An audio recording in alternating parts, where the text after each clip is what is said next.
မွေထိုင်းဖိုက်တာတွေကဘာကြောင့်ခေါင်းငုံထားရတာပါလဲဒီမေးခွန်းနဲ့ပတ်သက်ပြီးတော့သင်စဉ်းစားဘူးပါသလားပထမတစ်ချက်အနေနဲ့ကတော့အဓိကနေရာဖြစ်တဲ့မေးရိုးကိုမထိစေဘူးပဲဖြစ်ပါတယ်လက်သီးချက်တွေကိုနှစ်ဖူးနဲ့တည်ပြီးတော့အလွယ်တကူ block လုပ်နိုင်ပါတယ်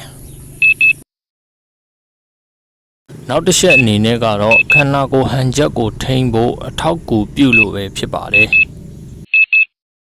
low kit တွေ high kit တွေကန်တဲ့အခါမှာခန္ဓာကိုယ်ဟန်ချက်ကိုထိန်းဖို့လွယ်ကူစေပါတယ်ခေါင်းအောင်ငုံထားရခြင်းရဲ့အာသာချက်ကိုမြင်သာအောင် rod ထန်နဲ့တာကေရုပွဲကိုပြကျင်ပါတယ်တာကေရုရဲ့လက်သီးက rod ထန်ကိုထိပေမဲ့မေးရိုးကိုမထိပဲမျက်နှာတစ်တစ်ကိုပဲထိပါတယ်ဒါပေမဲ့ rod ထန်ရဲ့လက်သီးကတော့မေးရိုးကိုတစ်တစ်ထိပါတယ်ဟုတ်ကဲ့ပါနောက်ဗီဒီယိုတွေအတွက် like and follow လုပ်သွားပေးကြပါဦး